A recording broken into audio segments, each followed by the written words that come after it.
जय हिंद। फिर से एक बार आप लोगों को जेपीएससी विद अमन के क्लास में स्वागत है।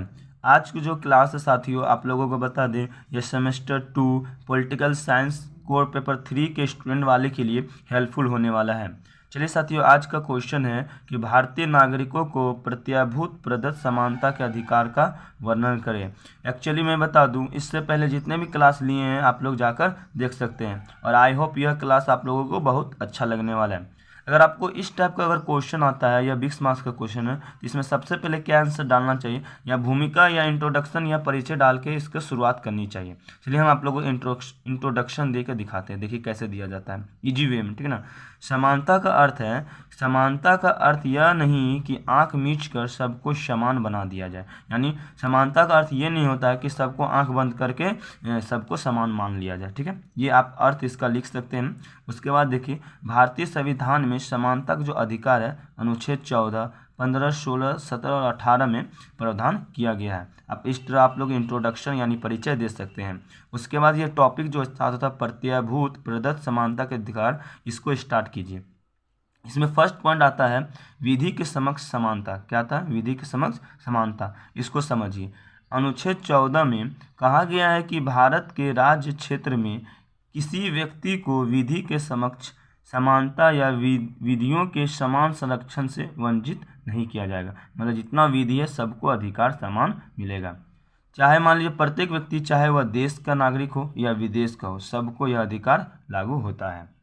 अपवाद में देखिए, अनुच्छेद 194 के अनुसार राज्य के विधानमंडल में या उसकी किसी समिति में विधानमंडल के किसी सदस्य द्वारा कही गई किसी बात या दिए गए किसी मत के संबंध में उसके विरुद्ध न्यायालय में कोई कार्यवाही नहीं किया जाए। मतलब जिस समिति हो या विधानमंडल हो, इसके जितने भी सदस्य हों, उनके अगर मान लीजिए कोई भी बात पर या संबंध में विरोध, न्यायालय में कोई भी कार्यवाही नहीं किया जाएगा। ये हमारे अधिकार में लिखा गया।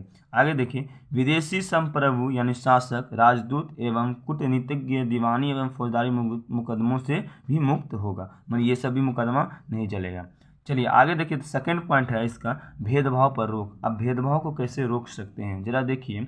अनुच्छेद 15 में यह प्रावधान है कि राज्य द्वारा किसी नागरिक के प्रति केवल धर्म, मूल, वंश, जाति, लिंग या जन्म के स्थान को लेकर विभेद नहीं किया जाएगा। मतलब धर्म हो, मूल हो, वंश हो, जाति हो, लिंग हो या जन्म के स्थान पर किसी भी आधार पर किसी भी व्यक्ति से भेदभाव नहीं किया जा सकता है। जैसे देखिए अपवाद में थोड़ा देख लीजिए, कहता है कि महिलाओं, बच्चों, सामाजिक या शैक्षणिक रूप से पिछड़े लोगों या अनुसूचित जाति या जनजाति के लोगों के उत्थान कहने का मतलब होता है आरक्षण और मुफ्त शिक्षा जो दिया जाता है उसको उत्थान कहते हैं, के लिए कुछ प्रावधान किए जा सकते हैं, ठीक है। मतलब आरक्षण दिया जा सकता है, महिलाओं पर भी, बच्चों पर शिक्षा के लिए भी आरक्षण दिया जा सकता है। ये आप लोगों को भेदभाव पर रोक के लिए लागू किया गया है। सार्वजनिक नियोजन के विषय में अवसर की समानता। भारतीय संविधान के अनुच्छेद 16 में राज्य के अधीन किसी पद पर नियोजन या नियुक्ति से संबंधित विषयों में सभी नागरिकों के लिए अवसर की समानता है, ठीक है। अपवाद में समझिए, राज्य के नियुक्तियों में आरक्षण का प्रावधान करता है या किसी पद को पिछड़े वर्ग के पक्ष में बना सकता है जिसका कि राज्य में समान प्रतिनिधित्व नहीं है। मतलब देखिए आरक्षण दिया जाता है, कोई भी छोटे वर्ग हो या बड़े वर्ग हो, उसको क्या दिया जाता है? आरक्षण दिया जाता है। ये समानता का हम लोगों को सार्वजनिक नियोजन दिखता है। आगे देखिए, अस्पृश्यता का उन्मूलन। अस्पृश्यता के फर्स्ट 4 टॉपिक है। देखिए अस्पृश्यता का उन्मूलन क्या कहता है? अनुच्छेद 17 में अस्पृश्यता को समाप्त करने की व्यवस्था और किसी भी रूप में इसका आचरण निषिद्ध करता है। अस्पृश्यता से उपजी किसी नियोगिता को लागू करना अपराध होगा जो विधि के अनुसार दंडनीय होगा। देखिए, प्रत्यक्ष या अप्रत्यक्ष रूप से अस्पृश्यता का प्रचार, अस्पृश्यताओं शैक्षणिक संस्थाओं या छात्रावासों में सार्वजनिक हित के लिए प्रवेश से रोकना, पारंपरिक, धार्मिक, दार्शनिक या अन्य आधारों पर अस्पृश्यता को उचित ठहराना, किसी भी व्यक्ति को किसी भी दुकान, होटल, सार्वजनिक पूजा स्थल और सार्वजनिक मनोरंजन के स्थान में प्रवेश करने से रोकना, ये सब अस्पृश्यता के अंदर आता है। देखिए, अस्पृश्यता के आधार पर अनुसूचित जाति के व्यक्ति को अपमान करना, ठीक है ना।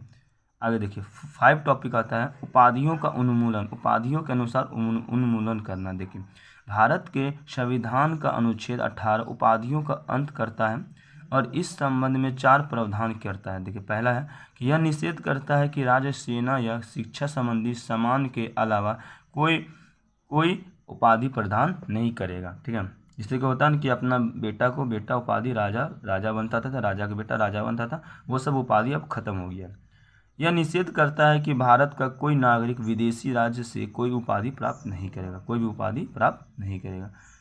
कोई विदेशी राज्य के अधीन लाभ या विश्वास के किसी पद को धारण करने वाला व्यक्ति किसी विदेशी राज्य से कोई भी उपाधि भारत के राष्ट्रपति की सहमति के बिना स्वीकार नहीं करें। यानी अगर भारत का व्यक्ति है, वो भारत के उपाधि पे है, तो वो किसी भी विदेशी उपाधि पर वह बिना राष्ट्रपति की सहमति का वो यानी सहमति को स्वीकार नहीं कर सकता है।